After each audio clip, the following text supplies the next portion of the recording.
ಜನ ಈಗ ನಮ್ಮನ್ನು ಇಷ್ಟಪಡಬೇಕಂದ್ರೆ ನಾವು ಕೂಡ ಅವ್ರ ಥರ ಇರಬೇಕಾಗತ್ತೆ ಆ್ಯಂಡ್ ತುಂಬಾ ಸಿಂಪಲ್ಲಾಗಿ ತುಂಬಾ ನ್ಯಾಚುರಲ್ ಆಗಿರಬೇಕಾಗತ್ತೆ. ಆವಾಗ ಮಾತ್ರ ಜನ ನಮ್ಮ ಮಾತನ್ನು ತುಂಬ ಚೆನ್ನಾಗಿ ಕೇಳಿಸ್ಕೊತಾರೆ, ಹಾಗೆ ನಮ್ಮ ಪರ್ಸನಾಲಿಟಿನ ಇಷ್ಟಪಡ್ತಾರೆ ಅಂತ ಹೇಳ್ಬೋದು ಸ್ನೇಹಿತರೆ.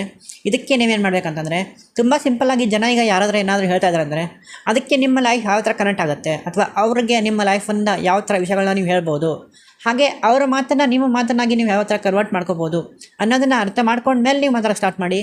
ಯಾಕಂತಂದರೆ ಈಗ ಯಾರೋ ಒಂದು ಏನೋ ಒಂದು ಹೇಳಿದ್ರು ಅಂತಂದರೆ ಅದಕ್ಕೆ ಸಂಬಂಧ ಇಲ್ದಿರೋಂಥ ಆನ್ಸರ್ನ ನಾವು ಕೊಡೋದಾಗಿರ್ಬೋದು, ಅಥವಾ ಅವ್ರ ಲೈಫ್ಗೆ ಸಂಬಂಧ ಇಲ್ದಿರೋಂಥ ಆನ್ಸರ್ನ ನಾವು ಕೊಟ್ವಿ ಅಂತಂದರೆ ಅದು ತುಂಬಾ ರಿಲೇವೆಂಟಿ ಕಳ್ಕೊಳ್ಳುತ್ತೆ ಅಂತ ಹೇಳ್ಬೋದು. ಅಂದರೆ ಈಗ ಯಾರೋ ಏನೋ ಒಂದು ಹೇಳ್ತಾರೆ, ನಮಗೆ ಈ ಥರ ಪ್ರಾಬ್ಲಮ್ ಇದೆ ಅಥವಾ ನನಗೆ ಈ ಥರ ಏನೋ ಒಂದು ಸಮಸ್ಯೆ ಇದೆ ಅಂತ ಹೇಳಿದಾಗ ನನಗೂ ಕೂಡ ಈ ಥರ ಆಗಿತ್ತು, ಸೊ ನಾನು ಇದನ್ನು ಯಾವ ಥರ ಫೇಸ್ ಮಾಡ್ಕೊಂಡೆ ಅಂತ ಹೇಳೋದಕ್ಕೂ, ಅಥವಾ ಯಾರೋ ಏನೋ ಹೇಳಿದ್ದಾರೆ ಅದನ್ನು ನಾನು ಹಿಂಗೆ ಹೇಳ್ತೀನಿ ಅಂತ ಹೇಳೋದಕ್ಕೂ ತುಂಬಾ ವ್ಯತ್ಯಾಸ ಇದೆ ಅಂತ ಹೇಳ್ಬೋದು.